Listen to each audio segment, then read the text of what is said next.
जी ठीक है sir. Yeah, Assalamu alaikum. I welcome to all the students of JL Urdu aspirants for the post of outsourcing junior lecturer in Timris.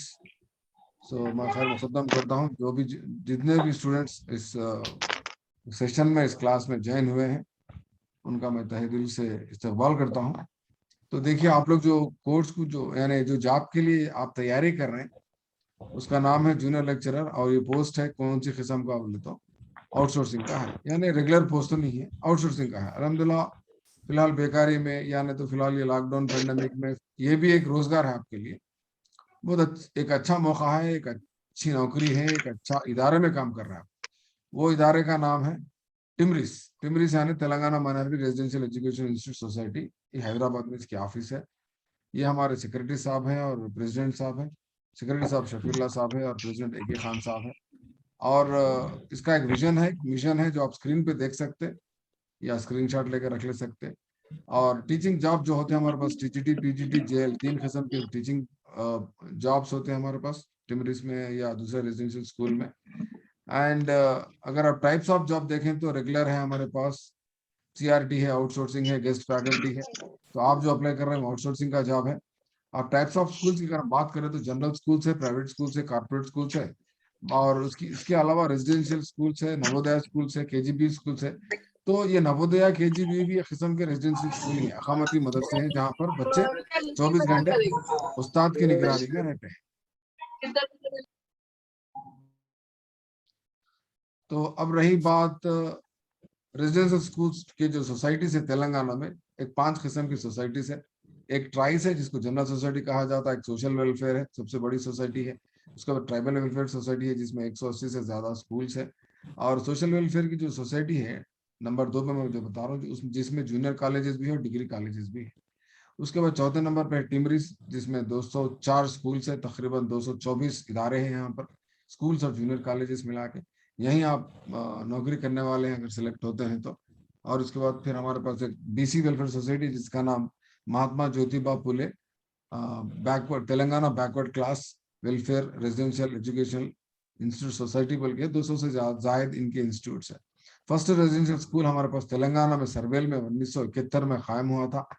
ये शायद आपको सवाल general studies में पूछा जाता इसका स्क्रीनशॉट लो या विकिपीडिया पे चेक कर लो। और उस वक्त हमारे पास chief minister P Narasimha Rao थे। वो फिर एनईपी 1986 जब डॉक्यूमेंट आया था तो उस वक्त वजीर आजम प्राइम मिनिस्टर राजीव गांधी थे और उस वक्त के HRD minister P Narasimha Rao थे। तो 1986 एनईपी के तहत क्या हुआ ये एजुकेशन मिनिस्ट्री को एचआरडी का नाम मौसूम किया गया था। हिंदुस्तान आजाद होने के बाद 47 से 85 तक 1985 तक उसको एजुकेशन मिनिस्ट्री कहा गया जिसके पहले वजीर तालीम हिंदुस्तान के कौन थे बोले तो मौलाना अबुल कलाम आजाद थे।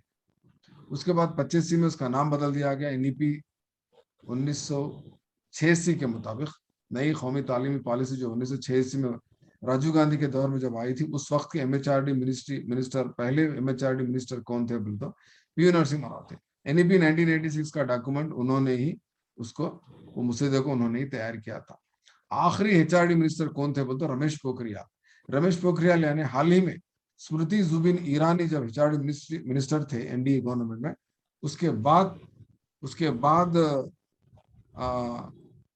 अगर कोई बने बोल तो मिनिस्टर रमेश पोखरियाल उसके बाद एचआरडी मिनिस्ट्री को एनईपी 2020 नई कौमी तालीमी पॉलिसी 2020 के तहत एचआरडी मिनिस्ट्री को रद्द करके फिर एक बार एजुकेशन मिनिस्ट्री का नाम उसको दिया गया। तो एजुकेशन मिनिस्ट्री जब बनने के बाद आज एजुकेशन मिनिस्टर कौन है आपको मालूम होना चाहिए। हिंदुस्तान के एजुकेशन मिनिस्टर कौन है हमारे तेलंगाना के रियासत के एजुकेशन मिनिस्टर कौन है आपको मालूम होना चाहिए जो स्क्रीन सविता पर मैं इंद्रा दिखा रहा हूँ जी। हिंदुस्तान के एजुकेशन मिनिस्टर का नाम धर्मेंद्र प्रधान साहब है और यहाँ के हमारे तेलंगाना रियासत के education minister Savita Indira Reddy madam है। ये आपको मालूम होना चाहिए।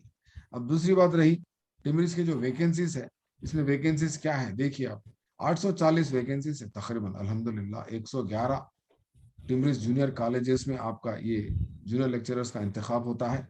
और इतनी खुशी की बात है इतनी अच्छी बात है 111 कॉलेज में जब जूनियर कॉलेज में इंतखाब आपके जूनियर लेक्चरर्स का हो रहा है, तो उर्दू की भी पोस्ट देखिए अल्हम्दुलिल्लाह 111 है, जिसमें बॉयज जूनियर कॉलेजेस में 53 पोस्ट है और गर्ल्स में 58 पोस्ट है। मेरा यकीन है आप लोग जितने भी मेरी क्लास सुन रहे हैं, मैं दावे के साथ कह सकता हूँ इंशाल्लाह आप लोग जितने भी मेरी क्लास सुन रहे हैं सभी लोग इंशाल्लाह आप लोग जूनियर लेक्चरर के ओहदे पे फायज हो जाएंगे। इंशाल्लाह आपका अपॉइंटमेंट हो ही जाएगा। आमीन सर, आमीन, आमीन सर। बहुत खुशी की बात है, क्योंकि देखिए 111 पोस्ट है उर्दू के, जबकि आप दूसरे पोस्ट देखिए मैथ्स के, फिजिक्स की, केमिस्ट्री के कम है, 100 से ज्यादा नहीं। 100 से ज्यादा अगर पोस्ट अगर है तो सिर्फ उर्दू, तेलुगु, इंग्लिश लैंग्वेजेस के हैं। और नंबर ऑफ कॉलेजेस भी उतना ही, यानी कॉलेज को एक उर्दू की लेक्चरर की जरूरत है, जिसमें से 50% से ज्यादा यानी बॉयज से भी ज्यादा 58 पोस्ट किसके हैं? गर्ल्स गर्ल्स जूनियर कॉलेज के हैं। तो कितनी खुशी की बात है और कितना कम कंपटीशन है, मेरे नजर में बहुत कम कंपटीशन है। एक सार बता रहे थे एप्लीकेशन रिसीव करने वाले बहुत कम कंपटीशन है और जेल एक्सपीरियंस वाले बहुत कम लोग अप्लाई कर रहे हैं करके बता रहे थे। तो रही बात, दूसरी बात, क्वेश्चन पेपर पैटर्न किस तरह रहेगा। क्वेश्चन पेपर जो पैटर्न रहेगा 100 मार्क्स का आपके पास पार्ट 1, पार्ट 2, पार्ट 3 रहेगा। पार्ट 1 के 25 मार्क्स रहेंगे, पार्ट 2 के 25 मार्क्स रहेंगे, पार्ट 3 के 50 मार्क्स रहेंगे। अब रही बात टाइम और उसके मार्क्स के डिटेल्स, 100 क्वेश्चंस रहेंगे, 3 घंटे का वक्फा दिया जाएगा, 100 मार्क्स रहेंगे, इसमें कोई नेगेटिव मार्क्स नहीं रहेंगे आपके पास। अब ये रहा पार्ट 1, पार्ट 2, पार्ट 3 में क्या क्या रहेगा। पार्ट 1 जनरल स्टडीज है, पार्ट 2 पेडागॉजी है, पार्ट 3 कंसर्न सब्जेक्ट 50 मार्क्स का आपको पूछा जाता। अगर आप वाकई एमए उर्दू अच्छा करे हुए हैं और आप अल्हम्दुलिल्लाह पढ़ा रहे हैं उर्दू, तो आप यहाँ पार्ट 3 में ज्यादा से ज्यादा नंबर हासिल कर सकते हैं। और खास तौर पे आपको सब्जेक्टिव है, यानी आपको लिख के यानी तफसीली बयान करके आपको लिखना होता। कोई सवाल अगर आपको दिया गया तो आपको उसको बयान करना है। मारूजी सवालात नहीं पूछे जाते यहाँ पर, सॉरी मारूजी सवाल होते, क्या बोलते हैं मल्टीपल चॉइस क्वेश्चंस को क्या बोलते हैं उर्दू में, कोई बता सकते हैं? मल्टीपल चॉइस क्वेश्चंस जो होते हैं उसको क्या बोलते हैं, यानी ऑब्जेक्टिव क्वेश्चंस को क्या बोलते हैं, सब्जेक्टिव क्वेश्चंस को क्या बोलते हैं? नहीं, मारूजी को क्या, मारूजी बोलते ऑब्जेक्टिव या सब्जेक्टिव? Objective, objective. तो सब्जेक्टिव को क्या बोलेंगे हम? मफरूजी। मखरूजी, हाँ मखरूजी बोलेंगे। मखरूजी के माने क्या रहते बोलते यहाँ पर, आपको आजादी रहती जवाब देने की, आप अपना तख्लीकी सलाहियत को बयान कर सकते, आप अपनी क्या बोलते हैं राइटिंग को प्रेजेंट कर सकते, आप अपना ख्याल पेश कर सकते, आपके तासुरात बयान कर सकते, आपकी दिल की बात लिख सकते, आप अनोखे अंदाज में आप जवाब दे सकते, कलीदी अल्फाज, अच्छे अच्छे अल्फाज जखीरा इस्तेमाल कर सकते आप। किसमें? सब्जेक्टिव। तो देखिए कितनी अच्छी बात है यहाँ पर। ऑब्जेक्टिव के पार्ट 3 की बात करूं मैं उर्दू के स्टूडेंट्स, पार्ट 1 तो जनरल स्टडी से छोड़ दो, पार्ट 2 क्या है? पेडागॉगी है। पेडागॉगी यानी तालीमी नफ्सियात है। पेडागॉगी के माने क्या है? Science of teaching to the children. यानी पेडागॉगी में क्या पूछा जा रहा है आपको कि आप एक जमाने में जो बीएड करते वक्त आपकी किताब का नाम था, क्या था बता सकते हैं? पेडागॉगी को क्या बोलते थे पहले? तालीमी नफ्सियात सर, तरीका तदरीस बोलते थे, तालीमी नफ्सियात नहीं, तरीका तदरीस बोलते थे। तरीका तदरीस समाज इल्म, तरीका तदरीस उर्दू, तरीका तदरीस माहौलियाती मुतालिया, याद आया आपको? तरीका तदरीस बोलते थे। तरीका तदरीस का नाम क्या दे दिए बाद में बोले तो उसको इंग्लिश में पहले क्या बोलते थे? मेथोडोलॉजी बोलते थे। Methodology of Urdu, methodology of EVS, methodology of science बोलते थे, मेथोडोलॉजी ऑफ सोशल बोलते थे। और मेथोडोलॉजी जाके क्या करे? उसको पेडागॉगी करे। मेथोडोलॉजी में क्या करे बोलते थोड़ा सा साइकोलॉजी के पार्ट को मिला दिए। साइकोलॉजी और आपका मेथोडोलॉजी दोनों का कॉम्बिनेशन है पेडागॉगी। तो यहाँ पर बच्चे की नफ्सियात के मद्देनजर आप किस तरह कौन से तरीकों को अपनाते हुए कितना बेहतर से बेहतर आप तदरीसी वो इक्तसाबी माहौल को आप पेश करते हैं, वो देखा जाता है यहाँ पेडागॉगी के मान। आप थोड़ा सा आवाज मत करो। सफिया बेगम, सफिया बेगम डिस्टर्ब मत करो क्लास को। अस्सलाम वालेकुम सर। मैं आपको थोड़ा टाइम देता हूँ, थोड़ा थोड़ा ठहरिए, 1 मिनट सब्र कीजिए, कम टाइम बहुत कम है यहाँ पर। सेकंड सेशन रहेगा उर्दू का, जहां पर आयशा मैडम क्लास लेंगे आपकी उर्दू की। फिर भी उर्दू का भी मैं थोड़ा आपको समझाया। तो ये रहा आपका 100 क्वेश्चन। छोटा सा क्वेश्चन है सर, बोलिए। छोटा सा क्वेश्चन है। छोटा सा क्वेश्चन पूछिए, मैं आपके लिए क्लास रोक देता हूँ, बोलिए। नहीं सर, पूरा एग्जाम राइटिंग का ही रहेगा क्या? नहीं बबलिंग करना कुछ ऐसा सर? पेपर। देखो मैं जब से वही समझाना चाह रहा हूँ, तो वही बोल ये रहे ऑब्जेक्टिव के माने क्या है, बबलिंग के है। ऑब्जेक्टिव के माने हाँ सर। ऑब्जेक्टिव यानी मारूजी सवालात। मारूजी सवालात बोलते जहां पर आपको एक सवाल दिया जाता, यानी मकसदी बोलते उसमें मकसद होता ऑब्जेक्टिव। ऑब्जेक्टिव के माने मकसद के हैं। आपको एक सवाल दिया जाता कौन बनेगा करोड़पति के जैसा, और नीचे 4 ऑप्शन दिए जाते, आपको सही जवाब को टिक करना है, उसको ऑब्जेक्टिव बोलते। तो पार्ट 1 में 12 मार्क्स है उसके, यानी 6 क्वेश्चन है। देखो पहली लाइन में लिखा हुआ है पार्ट 1 में। पार्ट 2 में भी ऑब्जेक्टिव 12 मार्क्स का है। पार्ट 3 में भी ऑब्जेक्टिव 24 मार्क्स का है। यानी यहाँ पर क्या होते, 12 सवाल होते। समझ रहे हैं आप लोग? ऑब्जेक्टिव पार्ट 1 में 6 क्वेश्चंस, पार्ट 2 में 6 क्वेश्चंस, एक आंसर के 2 मार्क्स, और पार्ट 3 में ऑब्जेक्टिव कितने क्वेश्चंस है, 12 क्वेश्चंस है। 12 क्वेश्चंस के मार्क्स कितने आ रहा है, कुछ 24। तो ये था ऑब्जेक्टिव, यानी मल्टीपल चॉइस को टिक करने के क्वेश्चन है। इसके अलावा यहाँ पर सब्जेक्टिव क्वेश्चंस भी है। पार्ट 1 में 13 मार्क्स के हैं, ठीक है ना, और पार्ट 2 में भी 13 मार्क्स है, और पार्ट 3 में कितने हैं सब्जेक्टिव, यानी जहां पर आपको तहरीरी जवाब देना है, तफसील में बयान करना है। अभी मैं आपको सवाल भी बताता हूँ उर्दू के इंपॉर्टेंट, यानी क्या बोल सकते हैं आप, गेस करे हुए क्वेश्चंस भी बताता हूँ। नेहानाज है, नेहानाज मैडम क्लास में है, नेहानाज। हेलो सर, नेहानाज अस्सलाम वालेकुम। बोलिए, हेलो बोलिए बोलिए, वालेकुम सलाम, बोलिए। हेलो, अस्सलाम वालेकुम सर। हाँ बोलिए। जी, मेरा नाम शहबार है, मैं एमसीए हूँ सर। तो अच्छा, मैं मैं टीचिंग फील्ड में हूँ, तो मैं क्या पोस्ट पे कैसे अप्लाई कर सकता हूँ?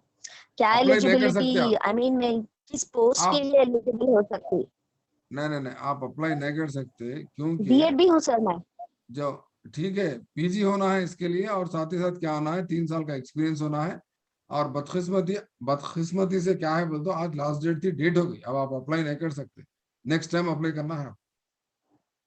फिर भी सेशन सुन लो सर हमारा, मैं कुछ पीजी फायदा हूँ होता सर, और 5 इयर्स का एक्सपीरियंस है मेरे को। है। अच्छा, तो देखिए यहाँ पर पीजी होना है, और जेएल का 3 इयर्स एक्सपीरियंस होना है, बीएड होना है, 3 चीजें होना था। है आपके पास 3 भी, पीजी, बीएड और 3 इयर्स जी सर, एक्सपीरियंस, 3 भी है सर मेरे पास। फिर क्यों अप्लाई नहीं करे, क्या करे अब तक? कौन रोके आपको अप्लाई करने से? नहीं अप्लाई करने वाले कोई बोले आपको? हम नहीं सर, मैं एमसीए हूँ, बल्कि मैं उसमें रह गई कि एमसीए नहीं, एलिजिबल नहीं एमसीए है बल्कि। एमसीए एलिजिबिलिटी नहीं है हमारे पास। एमसीए को जॉब नहीं अच्छा। है हमारे पास, एमसीए को जॉब नहीं है। आप क्या करो, कंसर्न कोई पीजी कर लो आप, डिग्री के हिसाब से। एमसीए को नहीं है आपके पास, एमसीए है शायद, नहीं वो एमए जी सर। एमकॉम एमएससी नहीं है आपके पास, इसीलिए शायद अप्लाई नहीं करे आप। एमसीए डालो तो एक्सेप्ट नहीं होता था आपका form. Don't worry, you try next year, okay. Any vocational computer courses? As of now, I think we don't have. Better you go through the circular. But the problem is okay that the last date is over today. That is the problem actually. You can go okay through sir. this circular. Just now we have shown this okay circular now. You can go through this okay circular. Sir. Yeah. But you do one thing, you just listen out this session. Hope inshallah you will get a kind okay of benefits for future prospects. Okay. So okay. we have 3 parts, part 1, part 2, part 3. Ji, नेहाना sir आ आप, गए। Sir हाँ हाँ बोलिए sir. हाँ, मैं वही पूछ रहा था मैडम, ये स्टूडेंट जो क्वेश्चंस पूछ रहे थे, मैं आपसे भी जब जब जवाब आप पूछते रहता हूँ, ये लोग वही पूछ रहे थे, मल्टीपल चॉइस जी के जी। कितने रहते, लिखने के कितने रहते बोल के। तो पार्ट 1 में 6 क्वेश्चंस, पार्ट 2 में 6 क्वेश्चंस, पार्ट 3 में 12 क्वेश्चंस मल्टीपल चॉइस के हैं, ऑब्जेक्टिव हाँ के हैं। बाकी के क्या है बोले तो, पार्ट 1 में 13 मार्क्स जी सर। डिस्क्रिप्टिव है, जिसमें हम उनको तहरीरी जवाब देना है, हाँ बयान करना है। मखरूजी सवाल मारूजी जो होते हैं ऑब्जेक्टिव, सिर्फ कितने, 6 12 12 और 12 24 क्वेश्चन से 6 आपको मल्टीपल चॉइस हाँ क्वेश्चन टोटल पूरे 100 मार्क्स में। बाकी के जितने भी सवाल आते पूरे आपको डिस्क्रिप्टिव, जहां पर आपकी राइटिंग और देखी जाती है, जहां पर लास्ट सेक्शन में जो 12 है 2 मार्क्स का एक है सर। लास्ट सेक्शन पार्ट 3 में जो मारूजी सवालात है 2 मार्क्स का एक है, 12 के 24 मार्क्स होंगे। हाँ वो हर हर मल्टीपल चॉइस क्वेश्चन के सही जवाब को 2 मार्क्स, चाहे 6 क्वेश्चन रहो चाहे जी 12 क्वेश्चन रहो, उसको आंसर सही जवाब को 2 मार्क्स मिलेंगे आप। उसके बाद 100 मार्क्स होने के बाद आपको इंटरव्यू पैटर्न भी है 50 मार्क्स का, जिसमें प्रेजेंटेशन स्किल्स 15 मैडम की मार्क्स। क्लास कब है sir? Ayesha madam second session है मैडम का, मैं जस्ट जनरल समझा के चला जाता। सेकंड सेशन उर्दू का है, जहां पर आपको अल्हम्दुलिल्लाह देखिए मैडम यहाँ पर आपके लिए ये प्रेजेंटेशन स्किल बना के रखी उर्दू का, ये तमाम उर्दू शोरा के बारे में मैं खास समझाएंगे। कर मैडम की क्लास अब तक नहीं सुनी, मैं मैडम की क्लास के लिए मुंतजिर है आप सुनने के लिए और देखने के लिए, ठीक है हाँ ना। जी देखिए मैडम, अच्छा अल्हम्दुलिल्लाह दिख रहा है आपको। ये जी क्या है टॉपिक? मशहूर जी उर्दू जी शोरा, फेमस मशहूर उर्दू उर्दू शोरा पोइट्स। टॉपिक आपको इंशाल्लाह समझाएंगे मैडम। जी। ये अमीर खुसरो से सर मैं लेके, तो पहली बात ये लोग को बहुत लकी समझती हूँ कि वो लोगों को आयशा मैडम की क्लास, वो भी उर्दू के जरिए, और एक्सपीरियंस पूरा शेयर होता है। हम लोगों को तो मालूम नहीं था कि क्या आने वाला है एग्जाम में। जो जो सही है मैडम, सही है मैडम। आप लोग डायरेक्ट जाके जी एग्जाम लिखिए। ये नेहाना जो मैडम है, उर्दू के हाँ जूनियर लेक्चरर है, लास्ट ईयर एग्जाम लिखे थे, मेरे स्टूडेंट हैं ऑनलाइन क्लास के। तो बहुत खुशी की बात है। देखिए अल्हम्दुलिल्लाह आपको खुली कुतुब शाह के बारे में, वली दक्कनी के वली मोहम्मद वली के बारे में, और आपको वली मोहम्मद वली के साथ साथ ये सिराज औरंगाबादी के बारे में, मीर तकी मीर के बारे में, गालिब साहब के बारे में, बहादुर शाह जफर, मिर्जा गालिब। देखिए तफसील से आपको डिटेल्स दे रहा है। इंशाल्लाह 100% आपको इसमें से आपको क्वेश्चन आएंगे इस बार इंशाल्लाह। 10 मिनट है मेरे सेशन के लिए। आप सबसे गुजारिश ये है कि पेन और कॉपी लेके बैठिए, मैडम जब एक्सप्लेन करते तो लिख लीजिए। हाँ बेहतर रहता। और जी देखिए जी यहाँ पर, यहाँ तक कि आपको यहाँ पर ये यूजीसी नेट का क्वेश्चन पेपर है जो पेपर 2 है, यहाँ पर भी आपको सवाल दिए गए। देखिए ख्यालिस्तान का ताल्लुक अदब की किस सिन्फ से है, बल्कि सवाल कर रहा। अब आपको असनाफ अदब से भी वाकिफ होना जरूरी है। किसको बोलते हैं असनाफ अदब? असनाफ अदब के माने क्या है? अस्सलाम वालेकुम। अस्सलाम वालेकुम वालेकुम सर। सलाम। हाँ, असनाफ़ अदब में सर ये उर्दू के जो मुख्तलिफ अलग अलग हिस्से हैं सर, पार्ट हैं, जैसे कि नज़म है। मुख्तलिफ सिन्फ, सिन्फ की जमा असनाफ है। क्या हाँ पता है जी सर। या देखिए फॉर एग्जाम्पल जैसा कि शायरी है, इंशाइया है, अफसाना है, खुतूत हाँ निगारी है, गजल है, ठीक है ना। इस हाँ तरह के आपको सवाल पूछे जाते हैं। हाँ, माहिरीन लिसानियत ने हिंद आर्याई जबानों को कितने अदवार में तकसीम किया है? देखिए 2 अदवार है, 3 अदवार है, 4 है, 5 है, ये आपको आंसर मालूम होना चाहिए। इस तरह के आपको यहाँ पर सवाल पूछे जाएंगे।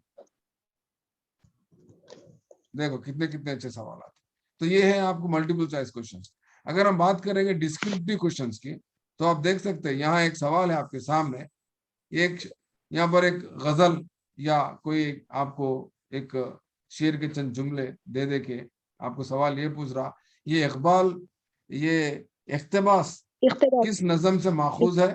शायर का नाम और नज़म का मरकजी ख्याल तहरीर कीजिए। बता। तो आप उस काबिल रहना कि ये गजल को पढ़ने के बाद, ये चंद जुमलों को पढ़ने के बाद इसका इख्तिबास क्या है और इसका मरकजी ख्याल क्या है, आप लिखने के काबिल ना। इसको डिस्क्रिप्टिव बोलते हैं। तो अब ये बताइए, जी सर। ये डिस्क्रिप्टिव में और एक क्वेश्चन है यहाँ पर। पहले शेर में ब्राह्मण से क्या कहा गया?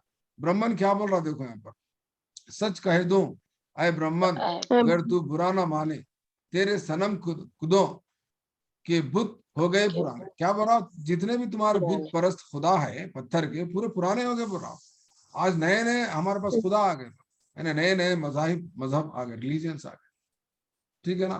तो इस तरह से आपको ऐसे भी सवाल पूछे जाते हैं। यहाँ पर देखो, चौथे शेर में शायर ने किस जज्बे का इजहार किया है? आपको पढ़ना है, समझना है। और एक सवाल देखिए, गजल एक नीम वहशी सिन्फ सुखन है, इस खौल की तायद या तरदीद में अपने ख्यालात का इजहार करो। तो आपको तायद भी करने आना, तनकीद भी करने आना और उसकी तरदीद भी करने आना। समझ रहे हैं? यहाँ पर देखिए, ख्वाजा अमीर दर्द की क्या है ये, मुतसुफाना शायरी का नाखुदाना जायजा लीजिए। बड़ा तो आपको मालूम होना चाहिए, मसनवी जहर इश्क के इम्तियाजात की निशानदेही कीजिए। बड़ा तो आपको मसनवी क्या है मालूम होना सबसे पहले। उसके बाद फिर जहर इश्क का किसका मजमा, शेरी मजमा है, किसकी किताब है? उर्दू कसीदा निगारी में क्या है ये? सौदा से मोहम्मद रफी सौदा की सौदा। इंफरादियत पर रोशनी डाली। तो आपको सौदा को ने मालूम होना चाहिए। उसके बाद खसीदा निगारी में कौन कौन खजानियां लिखते क्या है। और ये बहुत इंपॉर्टेंट क्वेश्चन है। देखिए, खुतूत गालिब की मकबूलियत के असबाब बयान कीजिए। आप गालिब का वीडियो देख सकते हैं। आपको बता तो मैं गालिब का वीडियो एक अच्छा, आप क्या बोल सकते हैं, यूट्यूब में जाके आप सर्च कीजिए, आपको अल्हम्दुलिल्लाह गालिब का तकरीबन उनकी पूरी सवाने उम्री, सवाने क्या बोल सकते हैं हालात पे आप नजर डाल सकते हैं। गालिब सीरियल, ये देखिए, ये है, दिख रहा है आपको? गालिब की फिल्म है तकरीबन सर पूरी। 30 to 39 पार्ट्स है इसके, दिख रहे हैं आपको सामने? ये Mirza Ghalib TV serial episodes बोल के, आप ये देखिए, आपको भी टाइम मिला तो पूरा कंपल्सरी आपको फायदा होता। जिसके पास मोबाइल फोन है, जिसके पास स्मार्टफोन है, ये जबरदस्त बहुत अच्छे 39 पार्ट्स है इसका। आवाज नहीं आ रही है आप लोग? नहीं आ रही आ सर। रही है आ रही?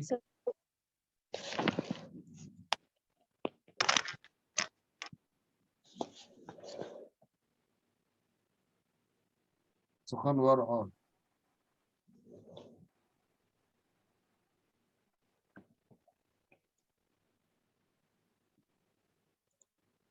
नसीरुद्दीन शाह।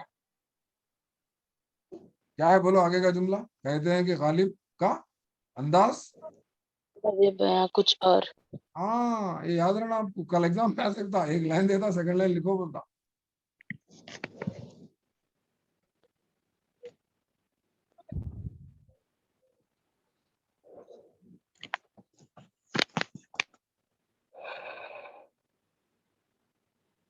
ये सीरियल देखना आप लोग, यहाँ पर देखें, यहाँ पर शेरशाह बहादुर शाह जफर के क्या बोलते, क्या बोलते कोर्ट को क्या बोलते आप?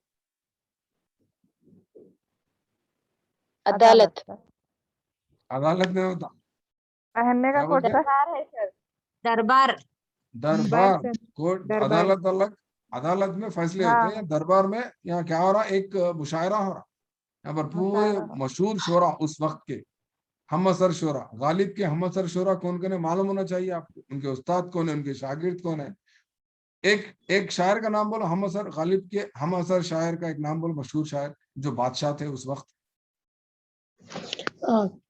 मोमिन। शेख यहाँ इब्राहिम मीर खां जौक। मोमिन बाजू बैठे हुए हैं गालिब साहब के, यहाँ सामने तखत पे बैठे वाले कौन है? ये बादशाह उस वक्त के, बहादुर शाह जफर।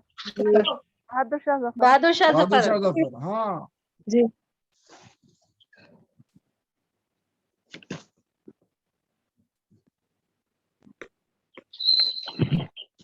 कौन है? बहादुर शाह जफर बहादुर सर। शाह जफर।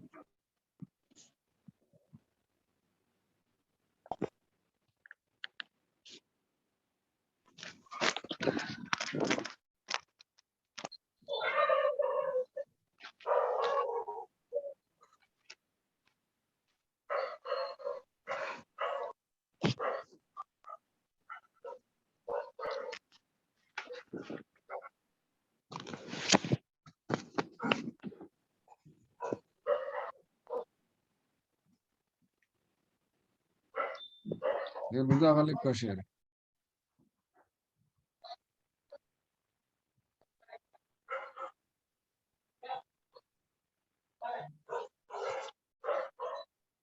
डुप्लीकेट मिर्जा गालिब।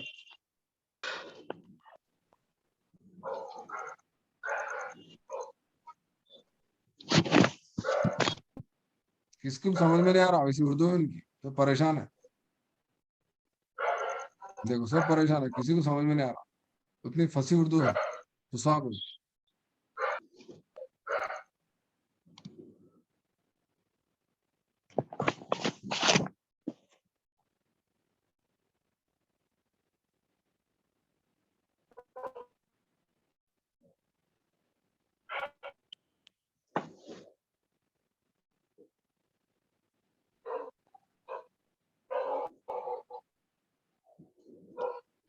बादशाह तक परेशान है, क्या बोल रहे जबान में। तो इस तरह से आपको यूट्यूब से भी हेल्प लेके आप प्रिपेयर हो सकते हैं, तैयारी कर सकते हैं।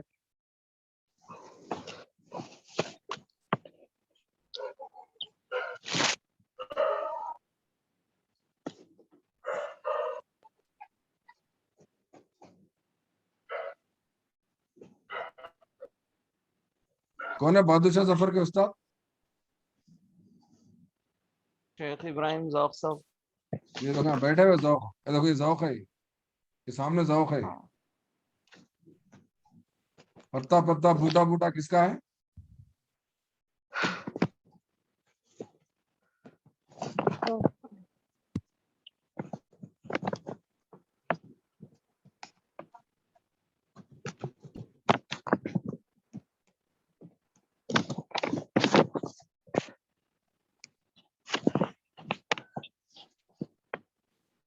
तो बहरहाल 1 मिनट बाकी है, यहाँ पर सेशन खत्म होता हमारा। तो सेकंड सेशन में मैडम आएंगे इंशाल्लाह, आपको तफसील से ये डिटेल समझाएंगे। जैसा कि यहाँ पर मैडम स्लाइड बना के रखे आप लोगों के लिए, पूरे शोरा के बारे में इंशाल्लाह समझाएंगे। इंपॉर्टेंट क्वेश्चंस रहेंगे आपको, और किसी को कुछ डाउट्स है तो पूछिए 1 मिनट में, और ऑटोमेटिक ये सेशन बंद हो जाता। नेक्स्ट सेशन में आप लोग सेम आईडी सेम पासवर्ड से ज्वाइन हो जाइए। मैडम स्टार्ट करते सेकंड सेशन, हो सकता है 5 मिनट का डिफरेंस रह सकता। किसी को कुछ सवाल पूछना है तो पूछिए।